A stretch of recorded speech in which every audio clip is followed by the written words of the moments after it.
ये कलयुग है, मशीनरी युग है।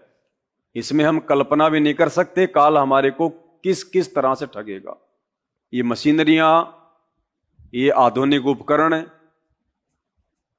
ये विज्ञान परमात्मा ने तो हमें इसलिए दी है कि हम इनका सदुपयोग करें, हम परमात्मा प्राप्ति के मार्ग में हम इनका सहयोग लें।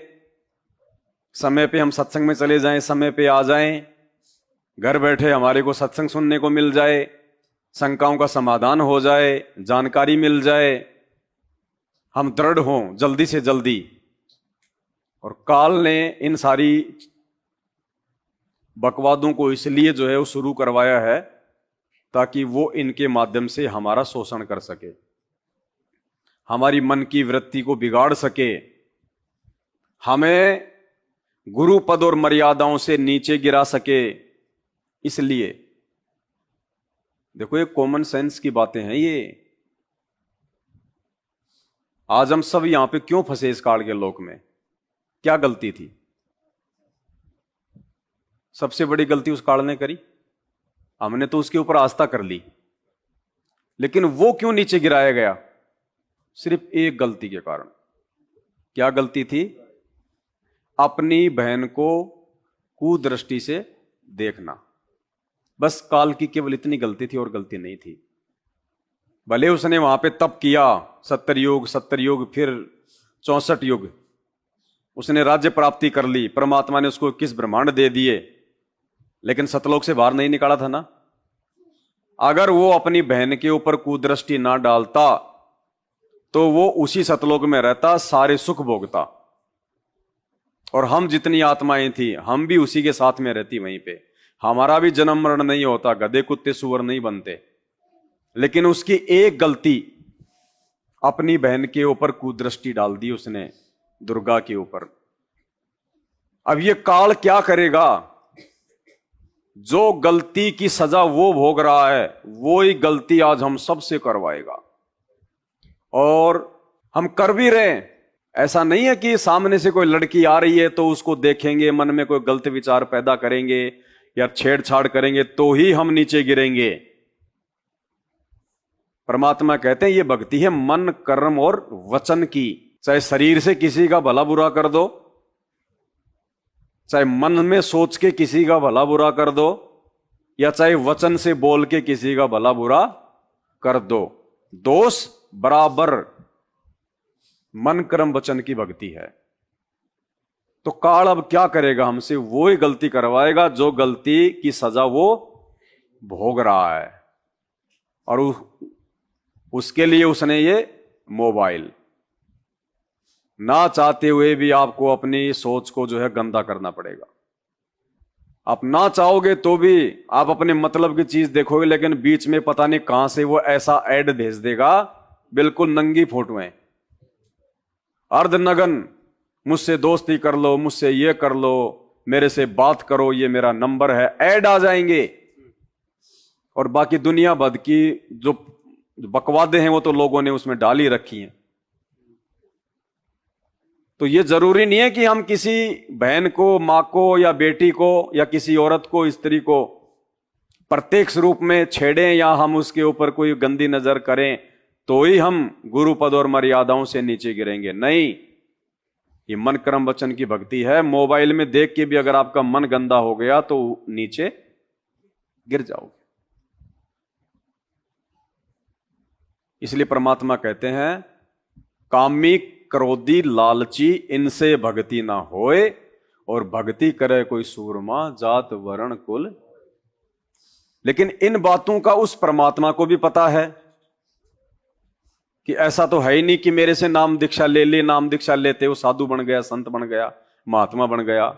जन्म जन्मांतरों का मैल उसकी आत्मा पे काल ने चढ़ा रखा है। जुगन जुगन के पाप सब, जुगन जुगन के मैल, और जानत हो जगदीश तुम जोर किए बद। ये परमात्मा आप जान सकते हो कि हमने कितने जन्मों में कितने भयंकर कुकर्म किए। आज तो चलो हम संत बन गए, साधु बन गए, भगत बन गए, कई कई जन्म तो हमने ऐसे भी भोगे हैं, हमारा तो पूरा जीवन ही भोग विलास में निकल गया। हम राजा थे, बड़े अच्छे राजा भी रहे होंगे, और बड़े निकम्मे राजा भी रहे होंगे। जैसे राजा का पाला तैमूरलंग से पड़ा था, गांव की लड़कियों को उठवा के उनसे भोग विलास किया करता था। अंग्रेज आए हमारे देश में, उन्होंने क्या किया हमारी माता बहनों के साथ में। तो ऐसे भी जीवन हमने अनंत भोगे हैं। परमात्मा कहते हैं ना, कोटि जन्म तू राजा कीन्या और मिटी न मन की आशा। कोटि जन्म, करोड़ों जन्म तो हमने राजाओं के भोग लिए। अब राजा तो बकवाद ही करेगा बिना ज्ञान के, कि जिसको ज्ञान हो गया वो तो राजा बनेगा ही नहीं। अब्राहिम सुल्तान को ज्ञान हुआ तो राजपद छोड़ दिया। नरसिंह जी को ज्ञान हुआ तो 56 करोड़ की संपत्ति को ठोकर मार दी। जिसको ज्ञान हो जाएगा वो तो इस राजपाट के इस गंदे काम में पड़ेगा ही नहीं, क्योंकि यहां तो सारे के सारे कर्म फोड़ने वाले और कर्म बिगाड़ने वाले ही कर्म है। आप ना चाहोगे तो भी आपके सिर पे पाप रखे जाएंगे, क्योंकि आप उस पूरे देश के राजा हो, पूरे देश की आप पे जिम्मेदारी हो गई। आप उस प्रजा के जो है वो पिता हो गए, पालक हो गए सांसारिक तौर पे। अब उस जनता में, उस प्रजा में, उस देश में यदि कोई कुकर्म कर रहा है तो भी राजा के ऊपर दोष रखा जाएगा, और अगर कोई अच्छे कर्म कर रहा है तो भी राजा को जो है उसका प्रतिफल मिलेगा। और राजा को हम लोग जो है वो चुन के भेजते हैं।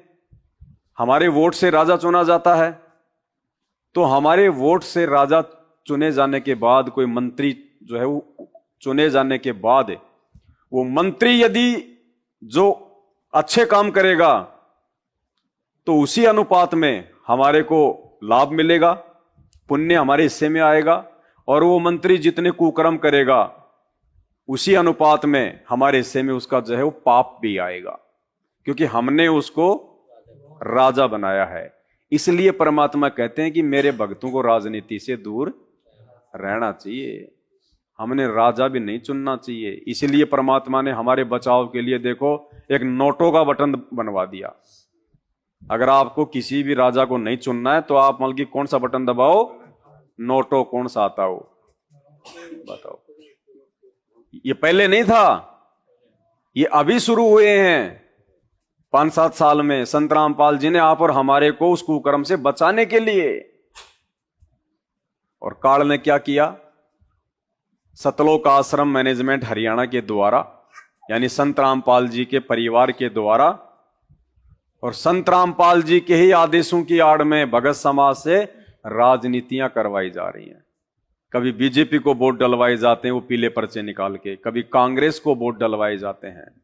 तो ऐसे काल हमें ठगेगा, अपनों के माध्यम से ठगेगा, लेकिन फिर भी उस जो है दयालु परमात्मा ने हमारे ऊपर इतनी बड़ी मेहर कर दी, रहम कर दिया कि जिन चीजों को हम नहीं समझ पा रहे थे, जिन संकेतों को हम लोग नहीं पकड़ पा रहे थे, परमात्मा ने हमारे को साध संगति से जोड़ दिया कि जो कमियां हैं उन कमियों को हम समय रहते ठीक कर लें, धीरे धीरे धीरे धीरे। तो भाई और बहनों,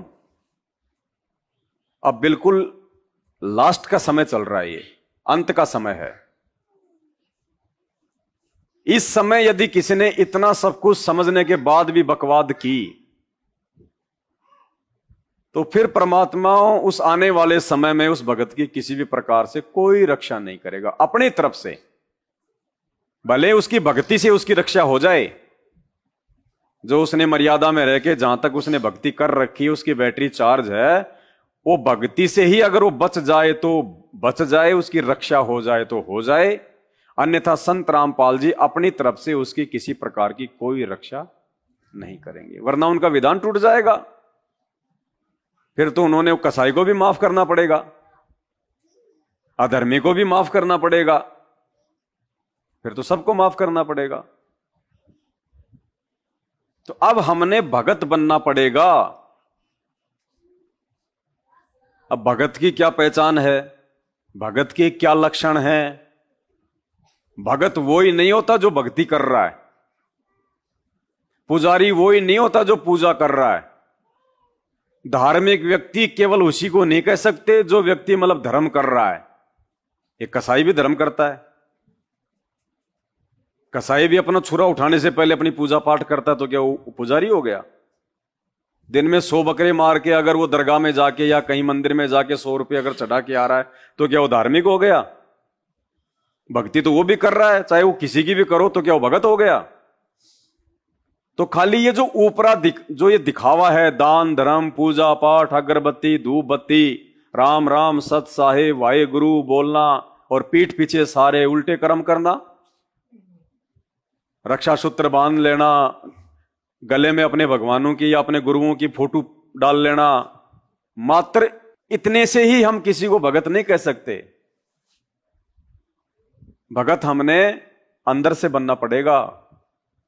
अपने भगवान की शिक्षाओं को अपनी अंतरात्मा से अपने अंतःकरण में धारण करना पड़ेगा।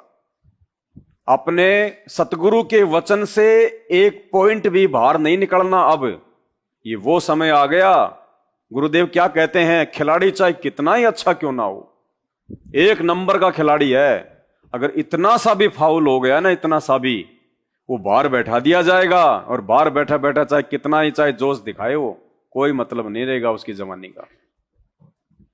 तो भक्ति मार्ग भी खेल का मैदान है और हमारे कोच, हमारे रेफरी हैं सतगुरु रामपाल जी भगवान, और आप और हमें खिलाड़ी।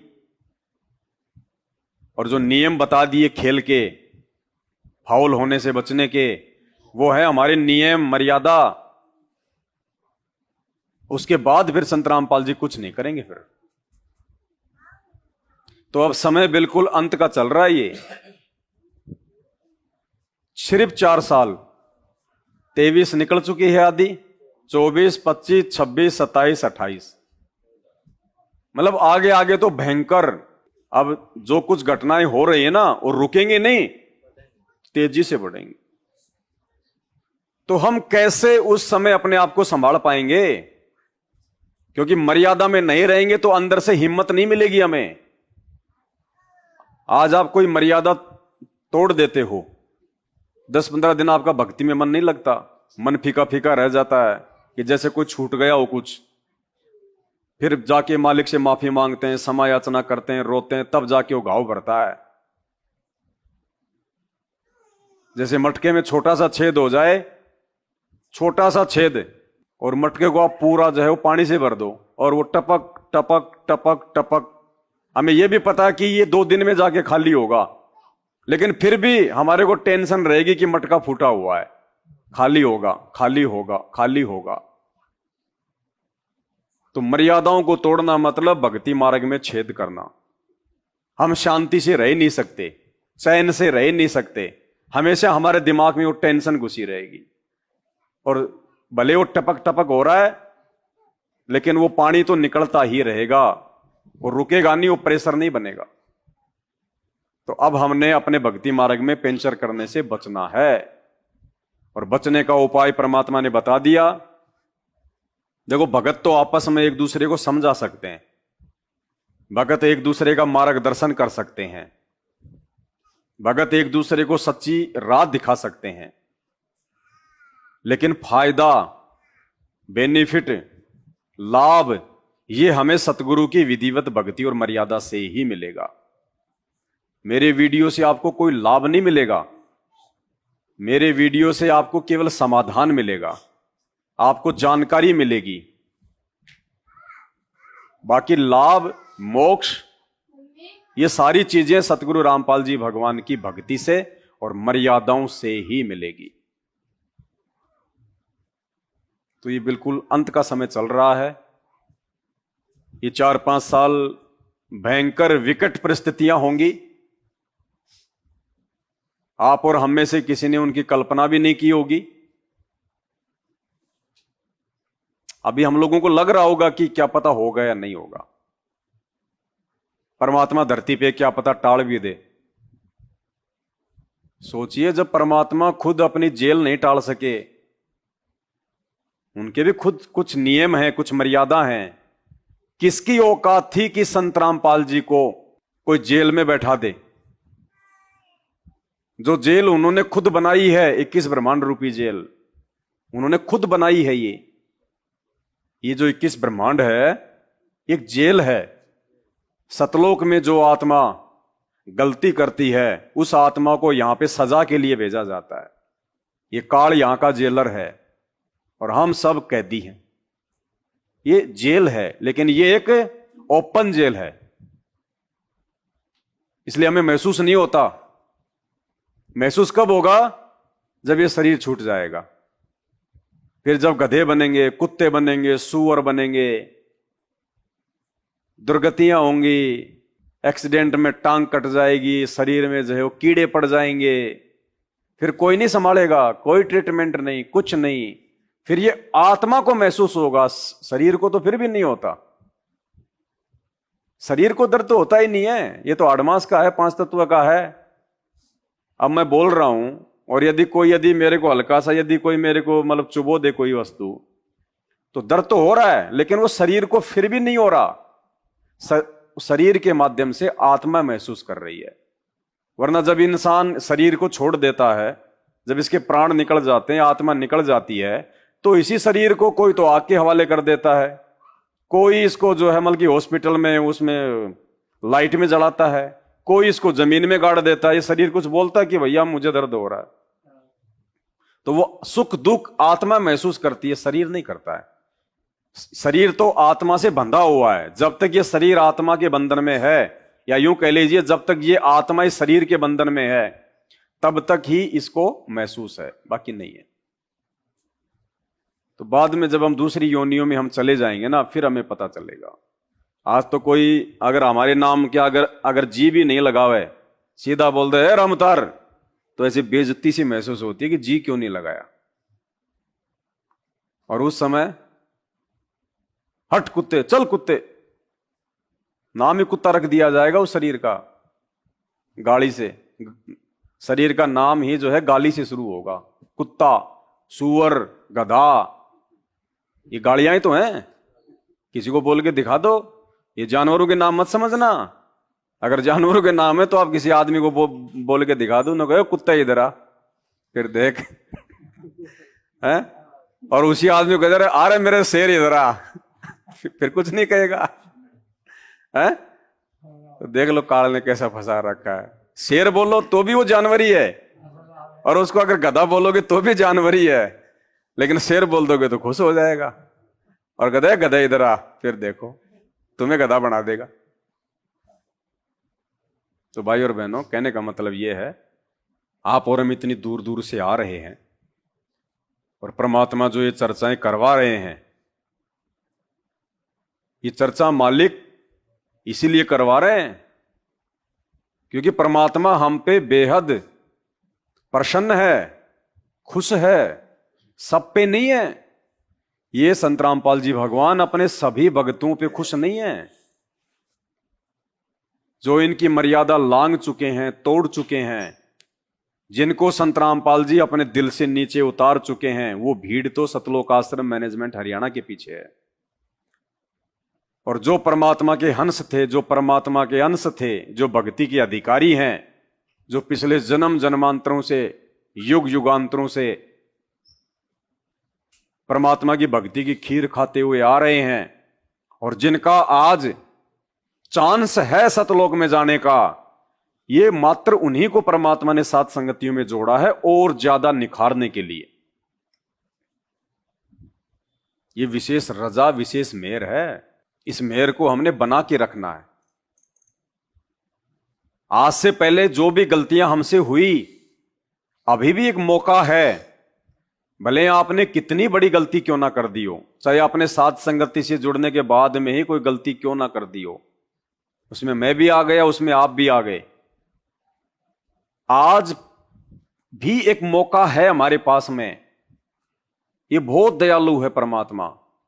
अभी तक इन्होंने हमको अपने हृदय से नहीं उतारा।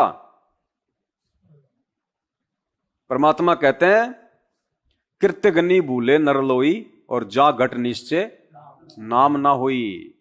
अभी हम सात संगत वाले कृतज्ञ नहीं हुए। वो हो चुके हैं जो उनके परिवार के पीछे चल रहे हैं,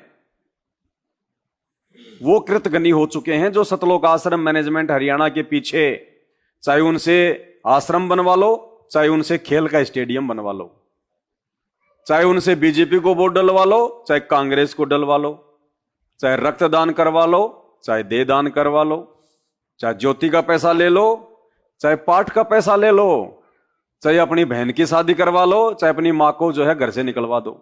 बस उनको एक आदेश की आवश्यकता है, गुरु जी का आदेश पीले पर्चे पे, बस। उसके बाद तो वो खुद की औरत का भी मर्डर कर देंगे, इतने अंधे हैं।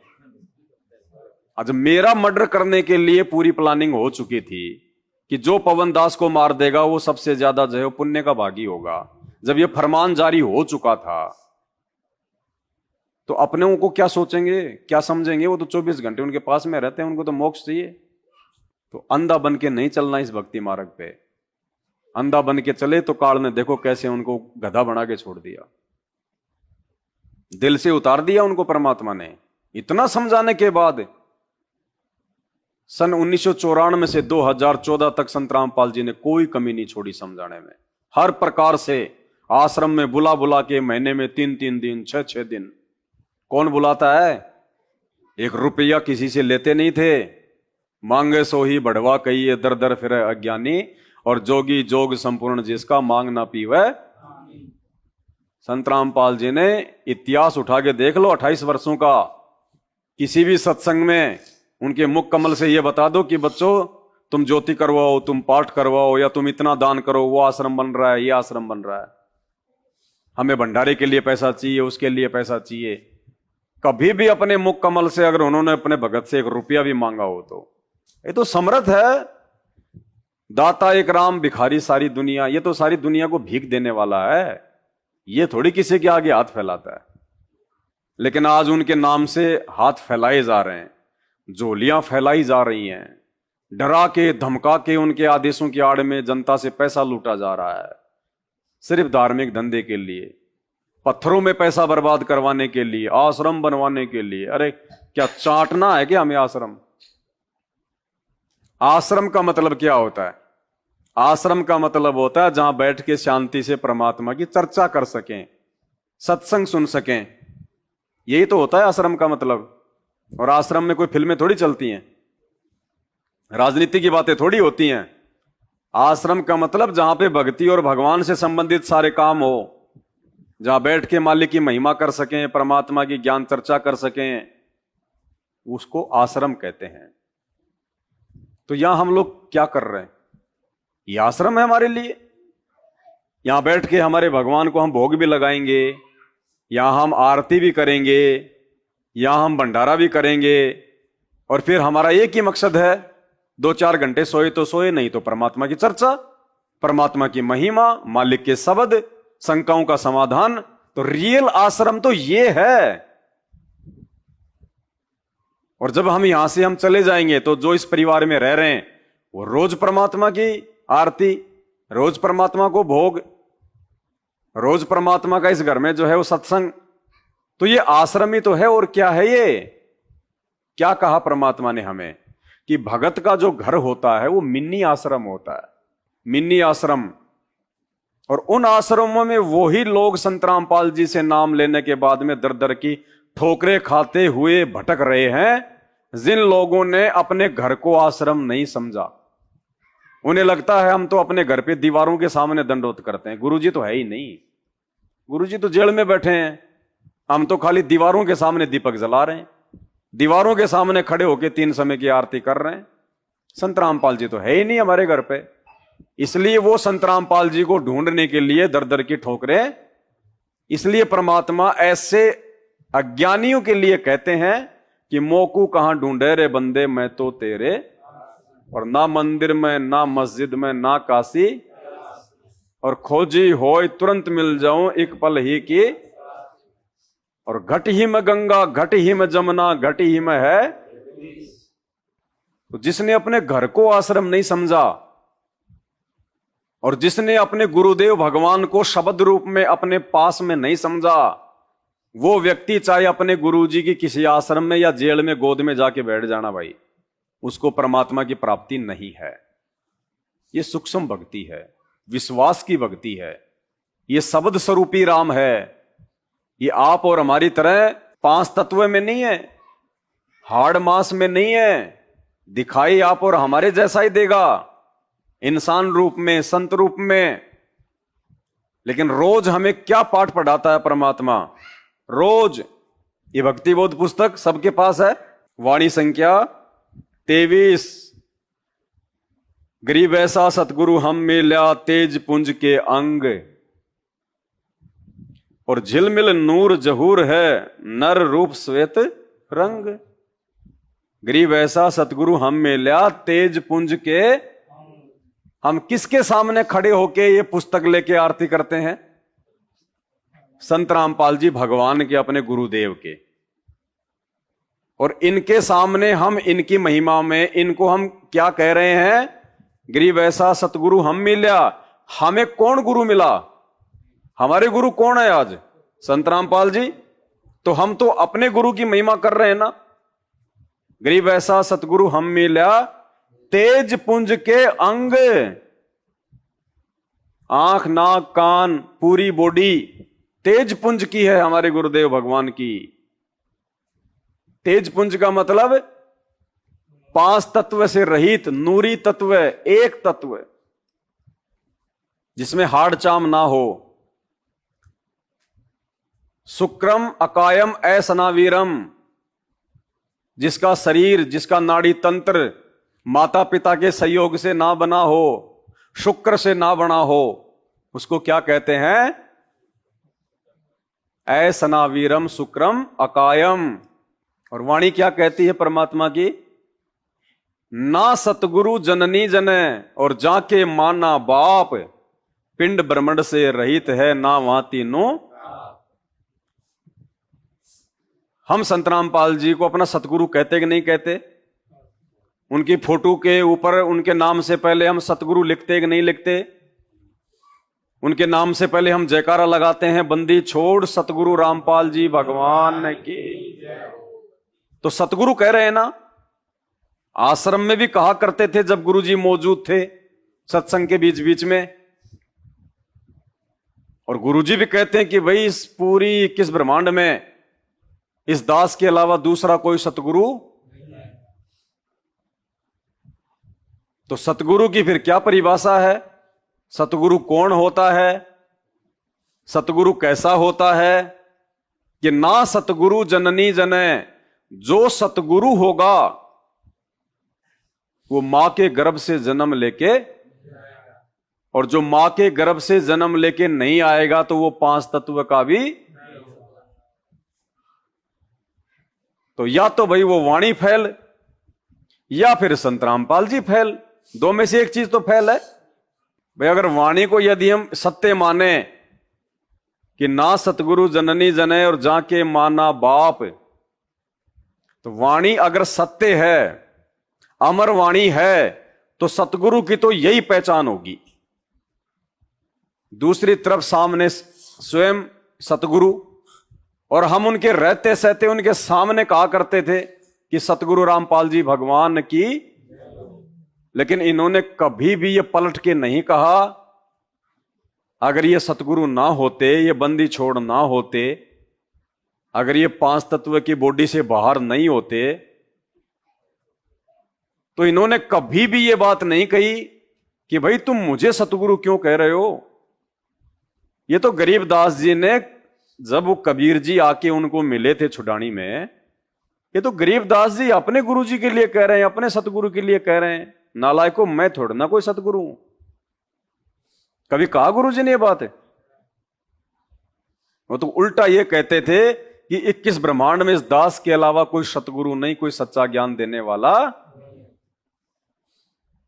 तो समझदार के लिए तो इससे बड़ा कोई दूसरा प्रमाण नहीं हो सकता। और इनको हृदय में सतगुरु जमाए बिना, जचाए बिना हमारी भक्ति आगे बढ़ नहीं सकती, चल ही नहीं सकती। हम चाहे कितनी घंटियां बजा लें, कितने शंख बजा लें, कितनी भक्ति कर लें, कितने 5 यज्ञ कर लें, कितना जयकारा लगा लें, 1% भी हमारी भक्ति आगे नहीं खिसक सकती। ये रूल है, ये नियम है भक्ति का कि अपने गुरु को भगवान माने बिना भक्ति शुरू ही नहीं हो सकती। ये नियम बताया परमात्मा ने।